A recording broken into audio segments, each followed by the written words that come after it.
ਜਿਹੜੀ ਠੰਡ ਦੇ ਮਸਾਇਲ ਤੁਸੀਂ ਸਮਝਿਆ ਕਿ ਗਰਮੀ ਦੀ ਵਜ੍ਹਾ ਨਾਲ ਹੋ ਜਾਂਦੇ ਨੇ। ਗਰਮੀ ਤੋਂ ਇਲਾਵਾ ਕੋਈ ਹੋਰ ਵਜ੍ਹਾ? ਹੋਰ ਸਾਡੀ ਸਮਝ ਵਿੱਚ ਕੋਈ ਗੱਲ ਨਹੀਂ। ਹੋਰ ਫਿਰ ਅਸੀਂ ਆਨੇ ਗਰਮੀ ਨਾਲ ਗੰਦਗੀ ਆਈ ਜਾਂਦੀ ਹੈ ਜਾਂ ਫਿਰ ਕੋਈ ਨਸਲੀ ਤੌਰ ਤੇ ਵਾਹ ਹੁੰਦੀ ਹੈ ਵੀ ਜਿਹੜੇ ਨਾ। ਅੱਛਾ, ਤੁਹਾਡੇ ਡੇਰੇ ਤੇ ਕੋਈ ਠੰਡ ਦੇ ਕੋਈ ਮਸਾਇਲ ਪੈਦਾ ਹੋਏ ਨੇ ਕਦੀ? ਹਾਂਜੀ। ਕਿਹੜਾ ਮਸਲਾ ਤੁਸੀਂ ਵੇਖਿਆ ਜ਼ਿਆਦਾ ਡੰਗਰਾਂ ਵਿੱਚ ਠੰਡਾਂ ਦੇ ਬਾਰੇ? ਚੰਦਰੀ ਹੋ ਜਾਣਾ, ਮੀਟਕੀ ਹੋ ਜਾਣਾ, ਜਾਂ ਫੁਹਾਰਾ ਬਣ ਜਾਣਾ, ਜਾਂ ਉਹ ਇੱਥੇ ਚੰਦਰਾ ਹੀ ਹੁੰਦਾ ਜਾਂ ਮੀਨਕੀ ਹੁੰਦੀ ਜੀ। ਔਰ ਬਾਕੀ ਜਿਹੜੇ ਕੋਈ ਨਹੀਂ। ਤੇ ਬਰ ਵਕਤ ਇਲਾਜ ਅਗਰ ਕਰ ਲਈਏ ਤਾਂ ਠੰਡ ਬਚਾਇਆ ਜਾ ਸਕਦਾ? ਟੀਕੇ ਕੇ ਇਲਾਜ ਬਚ ਵੀ ਸਕਦੇ ਨੇ, ਕਈ ਜਣੇ ਮਰ ਵੀ ਜਾਂਦੇ ਨੇ। ਕਹਿੰਦੇ ਨੇ ਕਿ ਅਗਰ ਨਾੜ ਉਤਰ ਆਏ ਤੇ ਉਹਦਾ ਕੋਈ ਇਲਾਜ ਨਹੀਂ? ਇਲਾਜ ਦਾ ਕੋਈ ਨਾੜ ਦਾ ਕੋਈ ਇਲਾਜ ਨਹੀਂ। ਤੇ ਨਾੜ ਜ਼ਾਹਰ ਹੈ ਨਾੜ ਯਕਦਮ ਤੇ ਨਹੀਂ ਆਈ ਜਾਂਦੀ, ਆਸਤਾ ਆਸਤਾ ਆਉਂਦੀ ਹੈ। ਉਸ ਤੋਂ ਪਹਿਲੇ ਬਰੀਕ ਤਾਰ ਹੋਣਾ ਹੀ ਹੈ ਜਾਂ ਉਹਦਾ ਠੰਡ ਦਾ ਜਿਹੜਾ ਵੀ ਉਹ ਆਹਿਸਤਾ ਆਹਿਸਤਾ ਸੁੱਕੜਦੇ ਜਾਣਾ। ਤੇ ਅਗਰ ਇਹ ਚੰਦਰੀ ਹੈ ਜਾਂ ਤੁਸੀਂ ਵੇਖਦੇ ਹੋ ਮੀਟਕੀ ਵਗੈਰਾ, ਤੇ ਫੌਰੀ ਤੌਰ ਤੇ ਕੀ ਇਲਾਜ ਕਰਦੇ ਹੋ? ਮੀਟਕੀ ਜਿਹੜੀ ਹੁੰਦੀ ਉਹ ਤੇ ਉਹਦਾ ਆਪਰੇਸ਼ਨ ਵੀ ਹੋ ਜਾਂਦਾ ਹੈ। ਆਪ ਹੀ ਕਰ ਲੈਂਦੇ ਹੋ? ਹਾਂਜੀ। ਤੇ ਉਂਝ ਵੀ ਜਿਹੜਾ ਨਾ ਉਹਨੂੰ ਥੋੜਾ ਥੋੜਾ ਅੱਗੂ ਖੁੰਡ ਕੇ ਤੇ ਪੇ ਉਹਨੂੰ ਜਿਹੜਾ ਨਾ ਧਾਰ ਪੇ ਕੱਢੋ, ਉਹ ਥਣ ਜਿਹੜਾ ਨਾ ਆਸਤਾ ਆਸਤਾ ਖਤਮ ਹੋ ਜਾਂਦੀ ਹੈ। ਉਹ ਥਣ ਮਹਿਸੂਸ ਵੀ ਨਹੀਂ ਹੁੰਦਾ। ਅੱਛਾ। ਹਾਂਜੀ, ਕਹਿੰਦੇ ਅੱਗੇ ਮੀਟਕੀ ਆਈ ਸੀ। ਜੇ ਉਹਦਾ ਆਪਰੇਸ਼ਨ ਕਰਨਾ ਤੇ ਉਹ ਮਹਿਸੂਸ ਹੋਣਾ ਹੈ ਬਈ ਉਹਦਾ ਜਿਹੜਾ ਨਾ ਆਪਰੇਸ਼ਨ ਹੋਇਆ। ਅੱਛਾ, ਜਿਹੜਾ ਤੁਸੀਂ ਇਹ ਫਰਕ ਦੱਸਿਆ ਇੱਕ ਵਾਰੀ ਫਿਰ ਸਾਡੇ ਨਾਲ ਜਿਹੜਾ ਵਾਜ਼ੇ ਤੌਰ 'ਤੇ ਦੱਸਿਓ ਕਿ ਉਂਝ ਵੀ ਤਾਂ ਥਣ ਤੁਸੀਂ ਖੁੰਡਣ ਡੇ ਉਹਨਾਂ ਦਾ, ਇਹ ਵੀ ਤਾਂ ਆਪਰੇਸ਼ਨ ਦਾ ਹੀ ਇੱਕ ਸਮਝ ਲਓ ਕਿਸਮ ਹੈ। ਉਂਝ ਆਪਰੇਸ਼ਨ ਕਰਨਾ ਇਹ ਵੀ ਤੇ ਥਣ ਨੂੰ ਤਿਆਰ ਕਰਨਾ ਵੀ ਤੇ ਇੱਕ ਆਪਰੇਸ਼ਨ ਹੈ। ਨਹੀਂ, ਤੁਸੀਂ ਕਹਿੰਦੇ ਵੀ ਕਿ ਉਹਨੂੰ ਥੋੜਾ ਥੋੜਾ ਖੁੰਡ ਲਿਆ ਜਾਏ। ਉਹਦਾ ਅੱਗੋਂ ਮੂੰਹ ਥੋੜਾ ਜਿਹਾ ਮਲ ਕੇ ਆਪਣਾ ਖੁੰਡਣਾ ਨਾ ਖੋਲਣਾ, ਧਾਰ ਆਸਤਾ ਆਸਤਾ ਆਣੀ ਹੈ, ਟਾਈਮ ਜ਼ਿਆਦਾ ਲੱਗਣਾ ਹੈ। ਉਹਨੂੰ ਮਲ ਮਲ ਕੇ ਨਰਮ ਕਰ ਕਰਕੇ ਅੱਗੋਂ ਮੂੰਹ ਨੂੰ ਥੋੜਾ ਜਿਹਾ ਖੁੰਡ ਕੇ ਧਾਰ ਪਈ ਜਿਹੜਾ ਨਾ ਨਿਕਲਣੀ ਹੈ। ਇਹ ਰੋਜ਼ਮਰਾ ਦਾ ਕੰਮ ਹੋਏਗਾ? ਹਾਂਜੀ। ਤੇ ਜੇ ਉਂਝ ਬਣਵਾ ਲਿਆ ਜਾਏ ਤਾਂ ਫਿਰ ਇੱਕੋ ਵਾਰੀ? ਫਿਰ ਉਹ ਕਈਆਂ ਦੇ ਥਾਣੇ ਜਿਹੜੇ ਖੜਾਉਂਦੇ ਵੀ ਹੈ ਨਹੀਂ ਨਾ, ਜਦੋਂ ਟਾਈਮ ਦੇਣਾ ਬਸ ਮਣਾ ਮਾਈ ਨੇ ਪੇ ਬਗਦੇ ਨੇ। ਉਹ ਥਾਣ ਜਿਹੜਾ ਬਗਣਾ ਨਹੀਂ ਨਾ। ਠੀਕ ਹੈ। ਜਿਹੜਾ ਦੁੱਧ ਪਿਆ ਵਗਦਾ? ਹਾਂਜੀ, ਆਪਰੇਸ਼ਨ ਵਾਲੇ ਦੁੱਧ ਹਾਂਜੀ ਜਿਸ ਤਰ੍ਹਾਂ ਪਹਿਲੇ ਨੈਚੁਰਲੀ ਉਸ ਤਰ੍ਹਾਂ ਹੀ ਰਹੇਗਾ। ਹਾਂ, ਉਂਝ ਹੀ ਰਹੇਗਾ। ਮਹਿਸੂਸ ਵੀ ਨਹੀਂ ਹੋਣ ਲੱਗਾ ਕਿ ਜੋ ਗਿਲਟੀ ਬਣੀ ਸੀ। ਲੇਕਿਨ ਹਰ ਬੰਦਾ ਜਿਸ ਤਰ੍ਹਾਂ ਤੁਸੀਂ ਵੀ ਦੱਸਦੇ ਹੋ, ਹਰ ਬੰਦਾ ਤੇ ਇਹ ਕੰਮ ਨਹੀਂ ਕਰ ਸਕਦਾ। ਤਾਂ ਉਹਦਾ ਤਕਨੀਕ ਦੱਸੋ ਕਿ ਬਈ ਅਗਰ ਥਾਣਾ ਇਸ ਤਰ੍ਹਾਂ ਬਰੀਕ ਹੋਈ ਅੱਗੇ ਮੀਟਕੀ ਨਹੀਂ ਬਣ ਜੇ, ਕਿ ਥਾਣ ਦੇ ਆਪਣੀ ਉਂਗਲੀ ਨਾਲ ਦੱਸੋ ਨਾ ਕਿਹੜੀ ਜਗ੍ਹਾ ਤੇ ਕਰਕੇ ਬਣਦੀ ਹੈ, ਉਹਨੂੰ ਕਿੰਨਾ ਕੁ ਹਲਾਈਏ? ਤੇ ਮੂੰਹ ਅੱਗੇ ਬਣਦੀ ਹੈ, ਮੂੰਹ ਦੇ ਅੱਗੇ ਜਿੱਥੋਂ ਧਾਰ ਨਿਕਲਦੀ ਹੈ ਨਾ ਉਹਦੇ ਸੁੰਬ ਦੇ ਅੱਗੇ ਬਣਦੀ ਹੈ। ਠੀਕ ਹੈ, ਬਿਲਕੁਲ ਸੁੰਬ ਦੇ ਅੱਗੇ। ਠੀਕ ਹੈ। ਉਹਨੂੰ ਪੋਟਿਆਂ ਨਾਲ ਜਿਹੜਾ ਨਾ ਮਲ ਮਲ ਕੇ ਨਰਮ ਕਰੀ ਜਾਓ ਤੇ ਧਾਰ ਕੱਢੀ ਜਾਓ। ਜੇ ਨਹੀਂ ਮਸਲਨ ਕਿ ਜ਼ਿਆਦਾ ਮੂੰਹ ਦੇ ਅੱਗੇ ਹੈ ਤੇ ਉਹਨੂੰ ਮਾਸ ਨੂੰ ਥੋੜਾ ਥੋੜਾ ਜਿੱਥੋਂ ਧਾਰ ਨਿਕਲਦੀ ਹੈ ਉੱਥੋਂ ਖੁੰਡ ਲਵੋ, ਬਈ ਉਧਰ ਉਧਰ ਟਾਟੇ ਹੈ। ਅੱਛਾ। ਉਤੋਂ ਮਲ ਲਵੋ, ਧਾਰ ਆਸਤਾ ਆਸਤਾ ਨਿਕਲਦੀ ਆਏਗੀ। ਸਹੀ ਹੈ। ਟਾਈਮ ਜ਼ਿਆਦਾ ਲੱਗੇਗਾ, ਕਰਨ ਨਾਲ ਟਾਈਮ ਲੱਗੇਗਾ, ਲੇਕਿਨ ਥਣ ਮੁਕੰਮਲ ਤੌਰ ਤੇ ਉਹ ਜਿਹੜਾ ਆਪਰੇਸ਼ਨ ਵਗੈਰਾ ਉਹ ਖਰਾਬ ਨਹੀਂ ਹੋਵੇਗਾ। ਉਹ ਮਹਿਸੂਸ ਵੀ ਨਹੀਂ ਹੋਣ ਲੱਗਾ ਕਿ ਥਣ ਨੂੰ ਮੀਟਕੀ ਆਈ ਸੀ ਤੇ ਇਹ ਜਿਹੜਾ ਨਾ ਸਹੀ ਹੋ ਗਿਆ। ਉਹ ਅੱਗੇ ਜਾ ਕੇ ਕਿਤੇ ਠੀਕ ਵੀ ਹੋਏਗਾ ਜਾਂ ਫਿਰ ਇੰਜ ਹੀ ਰਹੇਗਾ? ਉਹ ਨਹੀਂ, ਠੀਕ ਹੋਏਗਾ। ਮੀਟਕੀ ਖਤਮ ਹੋ ਜਾਏਗੀ। ਕੀ ਬਾਤ ਹੈ, ਕੀ ਬਾਤ। ਅਗਰ ਅਸੀਂ ਇਹੀ ਨੁਸਖਾ ਲਾਉਂਦੇ ਰਹੀਏ ਤੁਹਾਡਾ ਇਹ ਵਾਲਾ ਜਿਹੜਾ ਤੁਸੀਂ ਦੱਸਿਆ ਉਂਗਲ ਨਾਲ ਲਾ ਕੇ, ਕਿੰਨੇ ਕੁ ਦਿਨਾਂ ਤੱਕ ਥਣ ਠੀਕ ਹੋ ਜਾਏਗਾ? ਉਹ 5-7 ਦਿਨ 10 ਦਿਨ ਲੱਗ ਜਾਣ ਜ਼ਿਆਦਾ ਤੋਂ ਜ਼ਿਆਦਾ। ਹਾਂਜੀ, 10 ਬਦੇ 15 ਦਿਨ ਤੇ ਟੁਰ ਜਾਏਗਾ। ਤੇ ਜਿਹੜਾ ਆਪਰੇਸ਼ਨ ਕਰਦੇ ਨੇ ਉਹਦੇ 'ਚ ਕਿੰਨੇ ਫੀਸਦ ਰਿਸਕ ਹੈ 100 ਵਿੱਚੋਂ ਥਣ ਦੇ ਖਰਾਬ ਹੋਣ ਦੇ? ਉਹਦੇ ਥਣ ਖਰਾਬ ਹੋਣਾ ਬਈ ਉਹਦਾ ਬਹੁਤਾ ਹੋ ਜਾਣਾ, ਜਿਹੜਾ ਮੂੰਹ ਜਿਹੜਾ ਬਹੁਤਾ ਹੋ ਜਾਣਾ। ਹਾਂਜੀ, ਜਦੋਂ ਮਾਈ ਨੇ ਭਸਮਣਾ ਖੁੱਲ ਜਾਣਾ ਦੁੱਧ ਆਪੇ ਪਿਆ ਪਵੇ, ਫੁਹਾਰ ਵੀ ਬਣ ਸਕਦੀ ਜਾਂ ਉਂਝ ਵੀ ਤਰੋਪਾ ਦਿਹਾੜੀ ਵੀ ਖਲੋਤੀ ਦਾ ਵੀ ਪਿਆ ਵਗਣਾ, ਔਰ ਥਣ ਵੱਧ ਵੀ ਸਕਦਾ। ਹਾਂਜੀ, ਖਰਾਬ ਵੀ ਹੋ ਸਕਦਾ। ਹਾਂਜੀ, ਹਾਂ, ਖਰਾਬ ਵੀ ਹੋ ਸਕਦਾ। ਔਰ ਚੂੰਕਿ ਥਣ ਦਾ ਮੂੰਹ ਖੁੱਲਾ ਹੁੰਦਾ ਤੇ ਉਹ ਕਹਿੰਦੇ ਨੇ ਗੰਦਗੀ ਵੀ ਅੰਦਰ ਜਾਂਦੀ ਹੈ, ਪਿਸ਼ਾਬ ਫਿਰ ਵੀ ਹੋਰ ਖਰਾਬ ਹੋ ਜਾਂਦਾ। ਹਾਂਜੀ।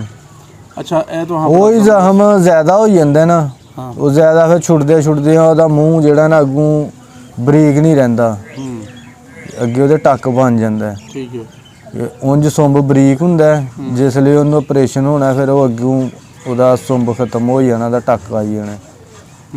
ਉਹ ਫਿਰ ਇੰਝ ਹੀ ਹੁੰਦਾ ਕਿ ਇਹ ਥਣ ਜਿਹੜਾ ਨਾ ਟੱਕ ਲੱਗਾ, ਥਣ ਬਣਿਆ। ਠੀਕ ਹੈ। ਉਹ ਫਿਰ ਦੁੱਧ ਆ ਮੁਹਾਰਾ ਜ਼ਿਆਦਾ ਵਗਦਾ। ਯਾਨੀ ਲੋਕ ਆਪਣੇ ਨੂੰ ਸ਼ਾਰਟਕਟ ਢੂੰਡਦੇ ਨੇ ਕਿ ਫਟਾਫਟ ਨੂੰ ਆਰਾਮ ਆਈਏ। ਹਾਂਜੀ, ਉਹਦੇ ਬਦਲੇ ਉਹ ਥਣ ਖਰਾਬ ਕਰ ਪੈਂਦੇ ਨੇ। ਹਾਂਜੀ। ਅੱਛਾ, ਇੱਕ ਲਫ਼ਜ਼ ਤੋਂ ਬੋਲਿਆ ਕਿ ਉਹਨੂੰ ਥਣ ਨੂੰ ਦਬਾਇਆ ਜਾਂਦਾ। ਹਾਂਜੀ, ਅਕਸਰ ਸਿਆਣੇ ਲੋਕ ਕਹਿੰਦੇ ਨੇ ਕਿ ਥਣ ਨੂੰ ਦਬਾਇਆ ਨਾ ਜਾਏ ਕਿਉਂਕਿ ਇਹ ਸਭ ਤੋਂ ਨਰਮ ਜਾਨਵਰ ਦੇ ਜਿਸਮ ਦਾ ਹਿੱਸਾ ਹੈ ਹਾਂਜੀ ਤੇ ਬਾਜ਼ ਗਾ ਤੋਂ ਜਦੋਂ ਸਖਤ ਹੋ ਜਾਂਦਾ ਹੈ ਜਾਂ ਕੋਈ ਮੀਟਕੀ ਵਗੈਰਾ ਆ ਜਾਂਦੀ ਤਾਂ ਉਹਨੂੰ ਦਬਾਉਂਦੇ ਨੇ ਹਾਂਜੀ। ਉਹਦੇ ਨਾਲ ਦੀ ਦਬਾਉਣ ਨਾਲ ਹੋਰ ਖਰਾਬ ਹੋ ਜਾਂਦਾ ਹੈ। ਹਾਂਜੀ। ਉਹਦੇ ਬਾਰੇ ਤੁਸੀਂ ਕੀ ਕਹੋਗੇ ਕਿ ਅੱਗੋਂ ਧਾਰ ਜੋ ਨਹੀਂ ਨਿਕਲਦੀ ਪਈ ਹਾਂਜੀ। ਜਾਂ ਬਰੀਕ ਹੋ ਗਈ ਤਾਂ ਜ਼ਾਹਿਰ ਦਬਾਉਣਾ ਤੇ ਪੈਣਾ ਹੈ। ਹਾਂਜੀ ਉਹ ਕਿਸ ਕਦਰ ਦਬਾਇਆ ਜਾਏ ਜਾਂ ਦਬਾਇਆ ਜਾਏ ਵੀ ਜਾਂ ਨਹੀਂ? ਇਹ ਦਬਾਅ ਜੇ ਤਾਂ ਮਿਟ ਕੱਢਣਾ ਗਈ ਤੇ ਚਾਹੀਦਾ, ਫਿਰ ਉਹਨੂੰ ਉਹਦੇ ਦਬਾ ਕੇ ਕੱਢਣਾ ਨਿਕਲਣਾ ਨਹੀਂ। ਠੀਕ ਹੈ। ਤੇ ਜੇ ਮਿਟ ਗਈ ਹੈ ਤੇ ਉਹਨੂੰ ਦਬਾ ਕੇ ਉਹਨੇ ਜਿਉਂ ਅਗੂ ਨਰਮ ਕਰਨਾ ਤੇ ਉਹ ਦਬਾਣਾ ਪਿੱਛੋਂ ਜ਼ੋਰ ਪੈਣਾ ਤੇ ਉਹਨੇ ਥਾਨੇ ਸਾਫ਼ ਹੋਣਾ। ਯਾਨੀ ਕਿ ਉਹਨਾਂ ਕੁ ਦਬਾ ਲਿਆ ਜਾਏ ਜਿੰਨਾ ਕੁ ਜ਼ਰੂਰਤ ਹੈ। ਹਾਂਜੀ ਤੇ ਅਗਰ ਥਣ ਸਖਤ ਹੋ ਜਾਂਦਾ ਵੀ ਅਕਸਰ ਹਾਂ। ਸੋਜ ਵੀ ਪੈ ਜਾਂਦੀ ਹੈ ਸੋਜ ਵੀ ਸਾਨੂੰ। ਪੈ ਜਾਂਦੀ ਹੈ। ਹਾਂਜੀ ਬਿਲ ਫਰਜ਼ ਥਣ ਸਖਤ ਹੋ ਗਿਆ ਕਿਸੇ ਵੀ ਵਜ੍ਹਾ ਨਾਲ ਹਾਂਜੀ ਤੇ ਉਹਨੂੰ ਦਬਾਉਣਾ ਬਿਹਤਰ ਤੇ ਨਹੀਂ? ਕਹਿੰਦੇ ਨੇ ਜਿਹੜਾ ਸੋਜ ਵਾਲਾ ਥਾਣੇ ਨੂੰ ਨਹੀਂ ਦਬਾਉਣਾ ਚਾਹੀਦਾ, ਤੁਹਾਡਾ ਕੀ ਖਿਆਲ ਹੈ? ਸੋਜ ਜਿਉਂ ਦਬਾਣਾ ਉਹਨੇ ਸੋਜ ਨੇ ਵਧਣਾ ਹੈ। ਵਧਣਾ ਹੈ। ਹਾਂਜੀ ਤੇ ਬਾਕੀ ਉਹ ਕਿ ਧਾਰ ਤੇ ਕੱਢਣੀ ਪੈਣੀ ਹੈ। ਤੇ ਜਿਹੜਾ ਸੋਜ ਵਾਲਾ ਦੁੱਧ ਥਣ- ਜੇ ਥਣਾ 'ਚ ਰਹਿਣ ਦੇਣਗੇ ਤੇ ਉਹ ਸਹੁੰ ਸਾੜੂ ਪਏਗਾ ਦੁੱਧ ਜਿਹੜਾ ਨਾ ਖਾਣ ਉਂਝ ਹੀ ਖਰਾਬ ਹੋ ਹੋਣਗੇ। ਜਾਂਦਾ ਰਹੇ ਇਹ ਗੱਲ ਜਰਾ ਫਿਰ ਦੱਸਿਓ। ਕਿ ਦੁੱਧ ਥਣਾ 'ਚ ਨਹੀਂ ਰਹਿਣ ਦੇਣਾ। ਹੂੰ ਦੁੱਧ ਜਿਉਂ ਥਣ ਸਮਝਿਆ ਸੋਜ ਪੈਂਦੀ ਹੈ ਥਣ ਨੂੰ ਚੋਣਾ ਹੈ। ਮੀਟ ਗਈ ਹੈ ਤੇ ਫਿਰ ਵੀ ਉਹਨੂੰ ਮੁਕੰਮਲ ਚੋਣਾ ਹੈ। ਉਹ 'ਚ ਦੁੱਧ ਨਹੀਂ ਛੱਡਣਾ ਹੈ। ਤੇ ਅਗਰ ਉਹਨੂੰ ਵਿੱਚ ਦੁੱਧ ਛੱਡਾਂਗੇ ਤੇ ਉਹ ਸਾੜੂ ਪਏਗਾ ਉਹਨੂੰ। ਉਹ ਹੋਰ ਜ਼ਿਆਦਾ ਉਹ ਨੁਕਸਾਨ ਹੋਣਾ, ਉਹ ਉਂਝ ਹੀ ਮਰ ਜਾਣਾ ਖਾਣ। ਜਿਉਂ ਦੁੱਧ ਜਮਾ ਰਹਿਣਾ ਨਾ ਵਿੱਚ ਉਹ ਮੀਟ ਕੀ ਵੱਡੀ ਹੁੰਦੀ ਜਾਣੀ ਹੈ। ਅੱਛਾ ਉਹ ਸੋਜ ਵੱਧਦੀ ਜਾਣੀ ਹੈ। ਠੀਕ ਹੋ ਗਿਆ, ਠੀਕ ਹੋ ਗਿਆ। ਯਾਨੀ ਕਿ ਕਿਸਾਨ ਭਾਈਆਂ ਨੂੰ ਇਹ ਗੱਲ ਜੇ ਸਮਝਣੀ ਪੈਣੀ ਉਂਝ ਹੈ ਕਿ ਕਿ- ਥਣ ਨੂੰ ਸਾਫ਼ ਕਰਨਾ ਪੈਣਾ ਹੈ। ਜੀ ਹਰ ਕੀਮਤ ਭਾਵੇਂ ਉਹ ਸੋਚਦਾ ਪਿਆ ਹਾਂਜੀ ਜਾਂ ਉਹਦੇ ਚ ਮੀਟ ਕੀ ਹੈ ਜਾਂ ਉਹਦੀ ਹਾਂਜੀ। ਧਾਰ ਬਰੀਕ ਹੈ ਜਾਂ ਫੁਹਾਰਾ ਹੈ, ਕੁਝ ਵੀ ਹੈ, ਉਹ ਥਣ ਨੂੰ ਨਿਚੋੜਨਾ ਹੈ ਸਾਰੇ ਨੂੰ। ਬਿਲਕੁਲ ਖਾਲੀ ਕਰਾਂਗੇ ਤੇ ਫਿਰ ਉਹ ਦੁਬਾਰਾ ਜਿਹੜਾ ਨਾ ਆਹਿਸਤਾ ਆਹਿਸਤਾ ਠੀਕ ਵੀ ਹੁੰਦਾ ਜਾਏਗਾ। ਹਾਂਜੀ ਅੱਛਾ, ਚੰਦਰੀ ਤੇ ਚੰਦਰਾ ਤੋਂ ਇੱਕ ਲਫ਼ਜ਼ ਬੋਲਿਆ, ਹਾਂਜੀ ਉਹ ਜਿਹੜਾ ਛਿਛੜੇ ਆਉਂਦੇ ਨੇ ਖੂਨ ਜਿਹਾ ਆਉਂਦਾ, ਹਾਂਜੀ ਖੂਨ ਵੀ ਨਿਕਲਦਾ ਨਾ ਬਾਜ਼ ਕੋ ਥਣਾ ਚੋਂ, ਆ ਖੂਨ ਨਿਕਲਦਾ ਸ਼ਿਸ਼ਰੇ ਨਿਕਲਦੇ ਆ। ਛਿਛੜੇ ਨਿਕਲਦੇ ਨੇ, ਉਹ ਜਿਹੜਾ ਉਹਨੂੰ ਕਿਸ ਤਰ੍ਹਾਂ ਰੋਕਿਆ ਜਾਂਦਾ ਹੈ, ਖੂਨ ਨੂੰ, ਜਿਹੜਾ ਥਣਾ ਵਿੱਚੋਂ ਖੂਨ ਨਿਕਲਦਾ? ਉਹ ਗਰਮੀ ਨਾਲ ਹੀ ਹੁੰਦਾ ਮੇਰਾ ਕਿਉਂ ਉਹ ਬਈ- ਠੰਡੀ ਹਾਂ ਗਰਮੀ ਨਾਲ ਦੁੱਧ ਵਿੱਚ ਬਦਬੂ ਵੀ ਆਉਣ ਲੱਗ ਹਾਂਜੀ ਹਾਂਜੀ ਆ ਗਰਮੀ ਨਾਲ ਨਾ ਠੰਡੀਆਂ ਚੀਜ਼ਾਂ ਦਿੱਤੀਆਂ ਜਾਣ ਤਾਂ ਠੀਕ ਵੀ ਹੋ ਸਕਦਾ। ਠੀਕ ਹੈ। ਤੇ ਜਿਹੜੇ ਪਤਾ ਚੱਲ ਜਾਏ ਕਿ ਥਣ ਵਿੱਚ ਛਿਛੜੇ ਆਉਂਦੇ ਨੇ, ਉਨੀ ਧਾਰ ਕਿਸੇ ਹੋਰ ਭਾਂਡੇ ਵਿੱਚ ਕੱਢ ਲਈ ਜਾਏ ਹਾਂਜੀ ਤਾਂ ਕਿ ਦੁੱਧ ਨਾ ਖਰਾਬ ਹੋਏ ਸਾਰਾ। ਹਾਂਜੀ ਉਹ ਵੱਖਰਾ ਜਿਹੜਾ ਨਾ ਲੱਗ ਕੱਢ ਲਓ। ਠੀਕ ਹੈ। ਔਰ ਬਾਜ਼ ਔਕਾਤ ਜਿਹੜਾ ਹੁੰਦਾ ਹੈ ਥਣ ਸਾਫ਼ ਹੋ ਕੇ ਉਹਨੂੰ ਬਦਬੂ ਆਉਂਦੀ ਰਹਿੰਦੀ ਹੈ ਦੁੱਧ ਵਿੱਚੋਂ, ਜਾਂ ਰੰਗ ਬਦਲ ਜਾਂਦਾ ਦੁੱਧ ਦਾ, ਕੋਈ ਇਸ ਤਰ੍ਹਾਂ ਦਾ ਕੋਈ ਸੀਨ ਵੇਖਿਆ ਤੁਸੀਂ? ਵੇਖਿਆ ਗਰਮੀ ਨਾਲ ਹੀ ਬਦਲਦਾ ਹੈ। ਗਰਮੀ ਨਾਲ ਰੰਗ ਬਦਲਦਾ ਤੇ ਬਦਬੂ ਜਿਹੜੀ ਆਉਂਦੀ ਹੈ ਹਾਂਜੀ ਉਹ ਵੀ ਗਰਮੀ ਦੀ ਵਜ੍ਹਾ ਉਹ ਨਾਲ। ਅੰਦਰੋਂ ਫਿਟਿੰਗ ਨਹੀਂ ਨਾ ਡੰਗਰ ਦੀ ਪੂਰੀ, ਜਿਹੜਾ ਨਾ ਗਰਮੀ ਜ਼ਿਆਦਾ ਹੁੰਦੀ ਹੈ ਉਹਨਾਂ ਸ਼ਿਸ਼ਰੇ ਆਉਂਦੇ ਨੇ, ਖੂਨ ਆਉਂਦਾ ਹੈ, ਉਹਦੇ ਨਾਲ ਹੀ ਦੁੱਧ 'ਚ ਜਿਹੜਾ ਸਮੈਲ ਆਉਂਦੀ ਹੈ। ਯਾਨੀ ਦੁੱਧ ਦਾ ਰੰਗ ਬਦਲ ਜਾਣਾ ਜਾਂ ਦੁੱਧ ਦੀ ਬਦਬੂ ਦਾ ਮਤਲਬ ਹੈ ਕਿ ਥਣ ਵਿੱਚ ਜਾਂ ਡੰਗਰ ਵਿੱਚ ਕੋਈ ਮਸਲਾ ਹੈ, ਹਾਂਜੀ ਉਹਦਾ ਇਲਾਜ ਕੀਤਾ ਜਾਏ बर वक्त। ਹਾਂਜੀ ਉਹ ਮਤਲਬ ਦੁੱਧ ਦਾ ਕੋਈ ਉਹਦੇ 'ਚ ਇਸ਼ੂ ਨਹੀਂ। ਨਹੀਂ ਠੀਕ ਹੋ ਗਿਆ, ਠੀਕ ਹੋ ਗਿਆ। ਅੱਛਾ, ਅੱਗੇ ਇਹ ਦੱਸੋਗੇ ਜਿਹੜਾ ਥਣ ਦੇ ਗਲਵੱਡੀ ਜਿਹੀ ਹੋਈ ਜਾਂਦੀ ਹੈ, ਥਣ ਦੇ ਬਿਲਕੁਲ ਮੁੱਢ ਤੇ ਜਾ ਕੇ ਜ਼ਖਮ ਜਿਹਾ ਬਣ ਜਾਂਦਾ, ਉਹਦਾ ਕੀ ਇਲਾਜ ਕਰਦੇ? ਉਹ ਮਲਮ ਸ਼ਾਮੀ ਬਣਾ ਕੇ ਲਾਣੀ ਚਾਹੀਦੀ। ਵਾਸਲੀਨ ਲਾਈ ਦੀ ਜੀ। ਵੈਸਲੀਨ ਲਾਈ ਦੀ, ਉਹਦੇ 'ਚ ਕੋਈ ਪਾਉਂਦੇ ਹੋ ਕੋਈ ਟੀਕੇ ਛਿਕੇ ਕੋਈ? ਨਹੀਂ ਕੋਈ ਚੀਜ਼ ਨਹੀਂ। ਤੇ ਇਹ ਤੇ ਕਹਿੰਦੇ ਨੇ ਬੜੀ ਨਾਮੁਰਾਦ ਦੀ ਬਿਮਾਰੀ ਹੈ, ਜੜ ਫੜ ਲੈਂਦੀ ਹੈ, ਜਾਨ ਨਹੀਂ ਛੱਡਦੀ। ਨਹੀਂ ਜਾਂਦੀ ਰਹਿੰਦੀ ਆ, ਉਹ ਜਾਂਦੀ ਰਹਿੰਦੀ ਆ। ਕਈ ਬੰਦੇ ਤੇ ਆ ਜਿਹੜਾ ਕਸ਼ੂ ਕੁਮਾ ਹੁੰਦਾ ਹੈ, ਇਹਦੀ ਹੱਡੀ ਸਾੜ ਕੇ ਵਿੱਚ ਤੇਲ ਦੇ ਉਹ ਪਾਣੀ ਲਾਉਂਦੇ ਲੁੰਦੇ, ਉਹਦੇ ਨਾਲ ਵੀ ਠੀਕ ਹੋ ਕਹਿੰਦੇ ਹੋ ਕੋਈ ਉੱਪਰ ਜਿਹੜਾ ਹੁੰਦਾ ਹੈ ਸ਼ੋਪਰ ਜਿਹਨੇ ਕਛਵਾ, ਕਸ਼ੂਆ। ਉਹਦੀ ਹੱਡੀ ਸਾੜ ਕੇ, ਹੂੰ ਕੁਝ ਲੋਕ ਟਾਇਰ ਦੀ ਵੀ ਹੱਡੀ ਸਾੜਦੇ ਨੇ, ਜੀ। ਤੇ ਟਾਇਰ ਦਾ ਜਿਹੜਾ ਰਬੜ ਹੁੰਦੀ ਉਹ ਵੀ ਸਾੜਦੇ ਨੇ। ਨਹੀਂ ਉਹ ਤਾਂ ਹਾਂ ਤਜਰਬਾ ਨਹੀਂ ਜੇ ਕੀਤਾ ਤੇ ਜਿਹੜਾ ਕੋਈ ਉੱਪਰ ਦੀ ਹੱਡੀ ਵਾਲਾ ਨਾ ਜਿਹੜਾ ਇਹ ਕੰਮ ਠੀਕ ਹੈ। ਅੱਛਾ ਹਾਂ ਠੀਕ ਹੈ। ਇਹ ਜਿਹੜਾ ਨੁਸਖਾ ਦੱਸਿਓ ਕੁਛ ਉੱਪਰ ਦੀ ਹੱਡੀ ਵਾਲਾ ਕਿ ਕਿਸ ਤਰ੍ਹਾਂ ਕਰਨਾ ਹੈ? ਤੇ ਉਹਨੂੰ ਸਾਹ ਬਣਾ ਕੇ ਸਾੜ ਕੇ ਉਹਨੂੰ ਸਾਹ ਬਣਾ ਕੇ ਹੂੰ ਤੇ ਤੇਲ ਵਿੱਚ ਮਿਲਾ ਕੇ ਤੇ ਲਾ ਦੇਣਾ। ਠੀਕ ਹੋ ਜਾਏਗਾ, ਹਾਂਜੀ ਸਹੀ ਹੋ ਗਿਆ।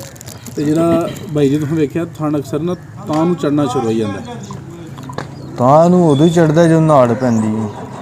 ਤੇ ਨਾੜ ਯਕਦਮ ਤੇ ਨਹੀਂ ਨਾ ਪੈਂਦੀ, ਆਹਿਸਤਾ ਆਹਿਸਤਾ ਪੈਂਦੀ ਹੈ ਨਾ। ਸਾਹ ਪਹਿਲੇ ਤਾਂ ਦੱਸੋ ਨਾੜ ਹੈ ਕੀ ਚੀਜ਼ ਹੈ?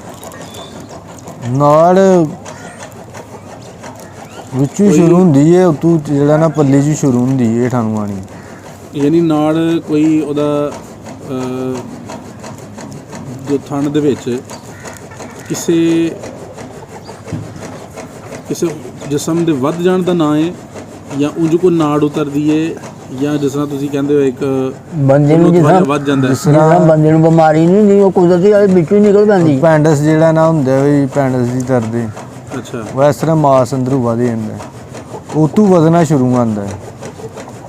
ਮੈਂ ਲਫ਼ਜ਼ ਬੋਲਣਾ ਚਾਹ ਰਿਹਾ ਪੱਠਾ, ਜਿਸ ਤਰ੍ਹਾਂ ਪੱਠੇ ਨਹੀਂ ਹੁੰਦੇ ਹਾਂਜੀ ਇਹ ਆਮ ਜਿਸਮ ਦੇ ਵਿੱਚ, ਉਹ ਪੱਠੇ ਦਾ ਨਾਂ ਹੈ ਨਾੜ। ਹਾਂਜੀ ਹਾਂਜੀ ਹਾਂਜੀ ਜਿਸ ਤਰ੍ਹਾਂ ਇਹ ਹੱਡੀਆਂ ਦੇ ਨਾਲ ਪੱਠੇ ਹੁੰਦੇ ਨੇ, ਹਾਂ, ਹਾਂ, ਉਹ ਗਲ ਜਾਂਦੀ ਹੈ, ਹਾਂ। ਉਹ ਨਹੀਂ ਖਾਈਏ ਤੇ ਉਹ ਨਹੀਂ ਗਲਦੀ, ਹਾਂਜੀ ਹਾਂਜੀ ਉਹ ਵਿੱਚ ਪੈਦਾ ਹੋਣਾ ਸ਼ੁਰੂ ਹੋ ਜਾਂਦੀ ਹੈ। ਹਾਂਜੀ ਤੇ ਤੁਸੀਂ ਕਦੀ ਕਿਸੇ ਡਾਕਟਰ ਕੋਲ ਜਾਂ ਕਿਸੇ ਬਜ਼ੁਰਗ ਕੋਲ ਜਾਂ ਕਿਸੇ ਸਿਆਣੇ ਬੰਦੇ ਕੋਲ ਸੁਣਿਆ ਕਿ ਨਾੜ ਕਿਉਂ ਪੈਂਦੀ ਹੈ? ਹਾਂ ਨਹੀਂ ਜੀ ਇਹ ਕਿਹੜੀ ਗੱਲ ਆ ਹੁਣ ਸੁਣੀ ਆ। ਇਹ ਕਿਹੜੀ ਕੋਈ ਨਹੀਂ ਹੈ। ਤੇ ਕੁਦਰਤੀ ਹੈ, ਹਾਂਜੀ ਤੇ ਇਹਦੀ ਅਲਾਮਤ ਕੀ ਹੈ ਕਿ ਨਾੜ ਪੈਣਾ ਸ਼ੁਰੂ ਹੋ ਗਈ? ਜੀ ਠੰਡ ਦਾ ਮਤਲਬ ਸੁੱਕੜ ਘੱਟ ਹੋ ਜਾਂਦਾ ਹੈ ਜਾਂ ਬਰੀਕ ਹੋਣਾ ਸ਼ੁਰੂ ਹੋ ਜਾਂਦਾ ਹੈ, ਇਹ ਅਲਾਮਤ ਇਹਦੀ ਜਾਂ ਕੋਈ ਹੋਰ ਅਲਾਮਤ? ਥਾਣੇ ਪਹਿਲੇ ਘਟਣਾ ਸ਼ੁਰੂ ਹੁੰਦਾ ਹੈ। ਘਟਨਾ ਮਤਲਬ ਦੁੱਧ ਘਟਣਾ। ਹਾਂ ਦੁੱਧ ਘਟਦਾ ਜਾਂਦਾ, ਨਾਲ ਹੇਠਾਂ ਹੇਠਾਂ ਟੁਰੀ ਜਾਂਦੀ, ਦੁੱਧ ਘਟੀ ਜਾਂਦਾ, ਧਾਰ ਜਿਹੜਾ ਨਾ ਬਰੀਕ ਹੋ ਜਾਂਦੀ ਹੈ। ਜਦ ਮੂੰਹ ਹੋ ਗਿਆ ਆ ਜਾਣੀ ਬਿਲਕੁਲ ਬੰਦ ਹੋ ਅੱਗੇ ਜਾਣੀ। ਆ ਜਾਂਦੀ ਜੋ ਖਤਮ ਹੋ ਜਾਂਦਾ ਜਿਹੜਾ। ਠੀਕ ਹੈ, ਫਿਰ ਉਹ- ਯਾਨੀ ਉੱਤੋਂ ਸ਼ੁਰੂ ਹੁੰਦੀ ਹੈ, ਮੁੰਡੋਂ ਸ਼ੁਰੂ ਹੁੰਦੀ ਹੈ। ਹਾਂਜੀ ਤੇ ਅਗਰ ਇਹਨੂੰ ਸ਼ੁਰੂ ਤੋਂ ਬਰ ਵਕਤ ਫੜ ਲਿਆ ਜਾਏ, ਇਲਾਜ ਮੁਮਕਿਨ? ਉਹ ਡਾਕਟਰ ਨਾਲ ਹੀ ਮਸ਼ਵਰਾ ਕਰ ਗਿਆ ਹੈ। ਹੋਰ ਇਹ ਵੀ ਅਸੀਂ ਇਹ ਗੱਲ ਸੁਣਨੇ ਵੀ ਨਾੜ ਦਾ ਇਲਾਜ ਕੋਈ ਨਹੀਂ ਹੈ। ਕਿਉਂਕਿ ਇੱਕ ਵਾਰੀ ਉਹ ਨਾੜ ਪਾਈ ਜਾਣੀ। ਕਈ ਵਾਰੀ ਡਾਕਟਰਾਂ ਨੂੰ ਦੱਸ ਕੇ ਇਲਾਜ ਕਰਾਏ ਵੀ ਨੇ, ਉਹਨਾਂ ਟੀਕੇ ਜਿਹੜੇ ਦੱਸੇ ਉਹ ਇਸਤੇਮਾਲ ਕੀਤੇ, ਕੋਈ ਹੋ ਵੀ ਜਾਂਦੇ ਨੇ ਸੈੱਟ, ਕੋਈ ਜਿਹੜਾ ਨਾ ਨਹੀਂ ਹੁੰਦੇ, ਖਤਮ ਹੋ ਜਾਂਦੇ ਨੇ। ਠੀਕ ਹੋ ਗਿਆ। ਹਾਂਜੀ। ਠੀਕ ਹੋ ਗਿਆ।